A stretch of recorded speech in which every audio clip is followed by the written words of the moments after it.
Good evening, guys. It is the last night of my 5-night voyage on board Brilliance of the Seas.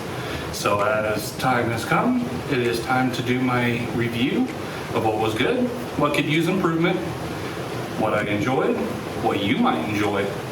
So stay tuned.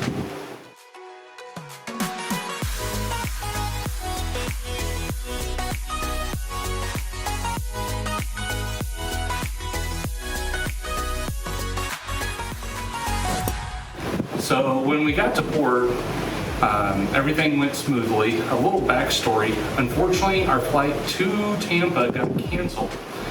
We believe it was weather related, is what we were being told. So unfortunately, we ended up having to make a quick decision and drive from Kansas City, Missouri, all the way down to Tampa Bay, Florida, which took us about a little over 19 hours. So we came to the cruise kind of sleep deprived and in need of a little bit of sleep.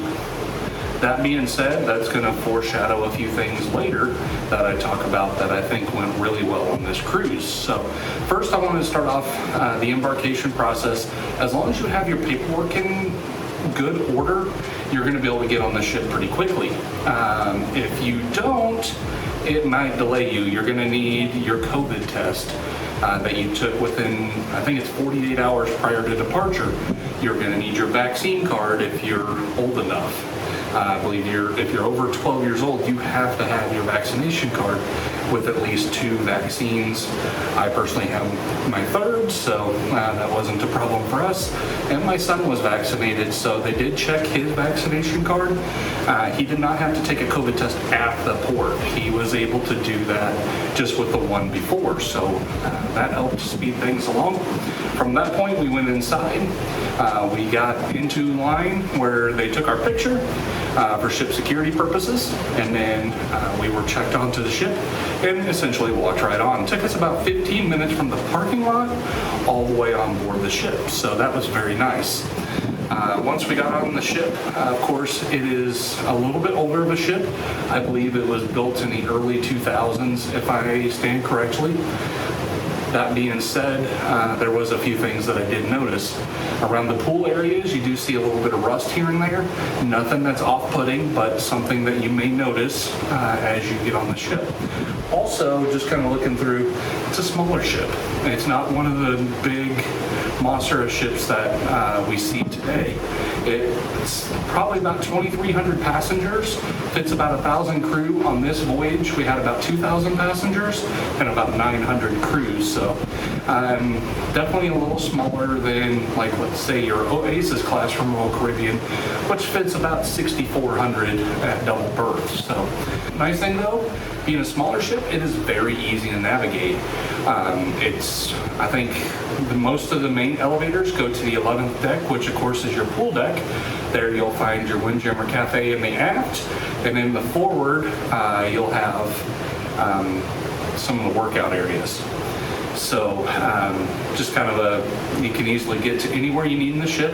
Being a smaller ship, there's only 2 elevator areas. There's a forward elevator and a centrum elevator. So I am in, as you can probably see, the obstructive part of my balcony, that I am in the aft portion of the ship. Actually, it doesn't get much more further back than the room that I have, unless you are facing the actual back of the ship. So to get back here, it does take a little bit of walking, but with the buffet a couple decks above, it is something that I needed anyways. Kind of moving forward, the pools, like I said, there's only 2 on board. You have your main pool where everybody is. You have your solarium pool, which back there is for adults only, 16 years and older. And then you do have a little bit of a kid pool. It's about 2 feet deep, I believe. It's not very big. It's probably 10 foot in diameter, I would say. There is a little kiddie slide, and then there's a longer slide that I think adults could use. It would be a little weird, I think, as many children use that one. It said the weight limit's up to 300 pounds on that. Then on the other side of that, you have your basketball court, and then on one deck above, you have your miniature golf, and then also a rock climbing wall on the other side. So That's something definitely enjoyable. As we kind of move on, we did get into our room, where when we checked into our room, we did notice it's a standard balcony room. On the website, it says it can only fit 2 people. I don't know, the couch converts into a bed. The bed is a 2 twin bed that is pushed together. So me and my son were able to have ample space. He had the couch and I had the bed. So that's some place that he enjoyed sleeping because the TV is there. He could watch kid shows, which is actually what he's doing right now as I record this video. There is plenty of space in this room. That is one thing that I found very nice. There's cabinets everywhere, so you can put whatever you need, whether it be makeup or toiletries or anything you may buy import. The closet's pretty big. As most closets, there's not a ton of hangers that I've noticed, but for just me and him, we actually had plenty of hangers for what we needed. Now, if you're a family of 4 in this room, which according to the website, it won't even fit that many, but for us, it did perfectly fine. One thing, the shower. That's one thing on ships I'm not used to. This one actually, even being an older ship, has plenty of water pressure. One of my favorite parts about the cruise, of course, got on board. One of the first places we went, of course, was the Windjammer Cafe. Unlike some other cruises in the past, there actually is a large amount of different foods that you can choose when you're in the Windjammer Cafe. Here on board, they of course had a pizza station. They had burgers and fries and hot dogs, and then they had kind of more meal-like fare, which you were able to choose from, of course. One thing on Royal Caribbean, the crews serve the food to you. You're not able to get your own food, but they are very accommodating in your request. Just, of course, all I ask is just to treat them very nicely. They work long, hard hours to serve us, so that is one thing on board that they went above and beyond on, is serving the customers on the ship. In all dining rooms, in all facets of the ship, whether it be guest services, the casino, the pool decks, anywhere you went, they made sure that your needs were met and that you were having a good time. That is one thing that I found very nice. So back into the room, one thing I would say is it does have a mini fridge, which is nice. It's not super cold mini fridge, so if you need to keep things really cold, you might look for another source, but I put a bunch of bottles of water, kept them at a little better than room temperature, which was fine by me. So one thing, my obstructive balcony here has plenty of space from one side to the other.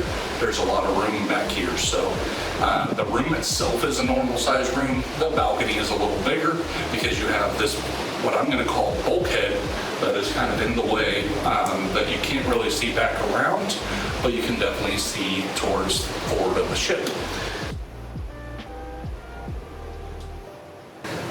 But in the main dining room, the first night, of course, I had jerk chicken, or sorry, I meant jerk pork chop, which was very flavorful, had rice, had key lime pie for dessert. One thing that's nice on the kids menu, they do have a rather large kids menu, and the main waiter in the dining room, he went above and beyond for our table, and he got my son things that weren't even on the menu, such as peanut butter and jelly. Basically, the head server there, he was very able to kind of help us and get everything checked out. Caden, would you have anything to say about the peanut butter and jellies? They're good. They're good? Okay. So another place that I have to eat on the ship, just in case you missed, let's say, the main dining, or you missed the buffet in the Windjammer, is Park Cafe, which is located inside the solarium. It is kind of just a little, cafe where you can go and get pizza or little sandwiches, desserts. They also have a nice drink station set up as well. That way you can get some juices, which is included in your fare. However, any premium drinks such as soda all the way up to alcohol, that is extra. There is different levels of drink packages that you can get. You can get just the unlimited soda package, which depends on when you buy it. I saw this as cheap as $6.99 per day per person, all the way up to the couple days before booking, which was $11.99 per day per person. The alcohol package kind of includes a lot more. The premium package, I believe, was somewhere in the ballpark of about $69.99 up into the cruise per person per day, which if that's your prerogative, that's definitely available to you. Kind of going from there, the entertainment on board with having Caden with me. He's not much of a theater show kind of person. However, they do have a cinema on board, which was showing some current movies such as, I believe they were showing Venom, Jungle Cruise, just to name a few movies that they had going on in there. And that's something that he enjoyed. Kind of in the theater, they had some comedians, and that was kind of the primary entertainment on board. It didn't seem like there was a whole lot more outside of that. Unfortunately, I did not get the opportunity to partake in that entertainment, so unfortunately I'm unable to speak on that. The bands that played throughout the ship were all good from what I could tell. They had somebody in the Stateroom that would cover some of your older, like, well, I would say older, but 80s rock. Then there was also people on deck that would cover some pop songs and whatnot with a Caribbean flair. So the shopping on board, there's a small shopping area. It's not like some of your bigger ships where there's a whole shopping district, but there is a shopping area where you have a logo shop where you can buy all things Royal Caribbean essentially. Then there's also a watch store, some jewelry. Of course, they have an alcohol store where you can buy all sorts of different types of alcohol.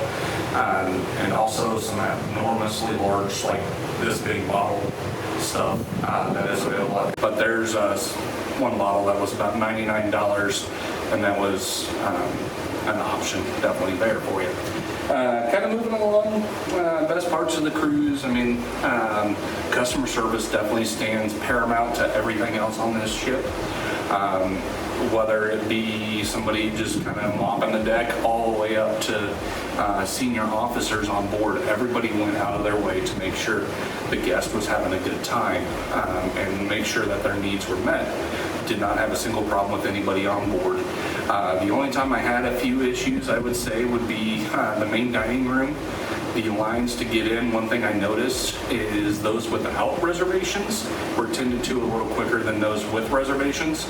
There was 2 lines going into the dining room for the My Time dining group.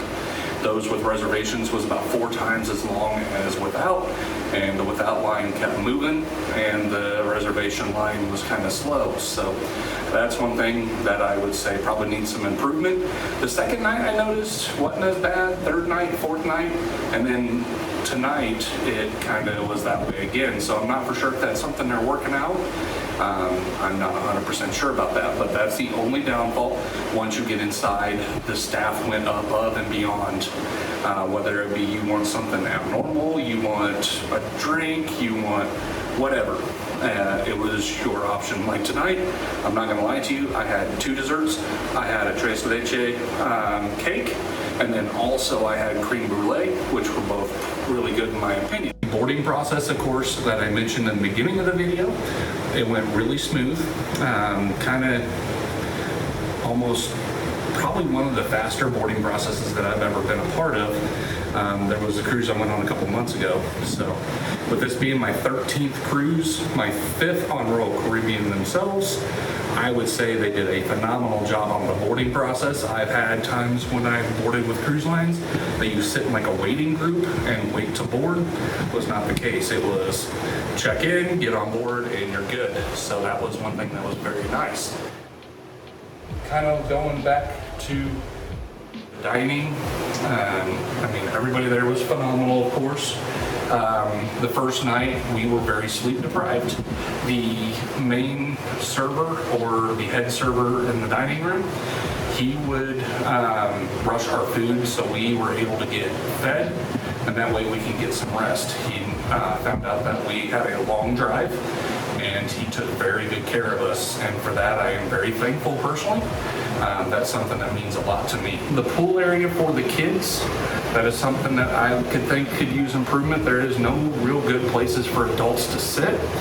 They have little loungers, which is really cool for the kids, but the adults, there is no good place to sit other than on the side of the pool. I saw a lot of adults sitting in the kids' loungers, which unfortunately at my size wasn't something that was feasible. Overall though, seriously, worth the money. It didn't cost a whole lot to go on this cruise, in my opinion. And for this balcony for 2 people, me and my son, was about $1,200. And did I get what I paid for? Exceedingly. It was definitely a good time. We both had a lot of fun. The ports are called Cozumel and Costa Maya. Costa Maya has changed a lot since I've last been there. They have a nice little pool area and they've done a lot of good work there. So I'll have a future video about that. That way you can enjoy that.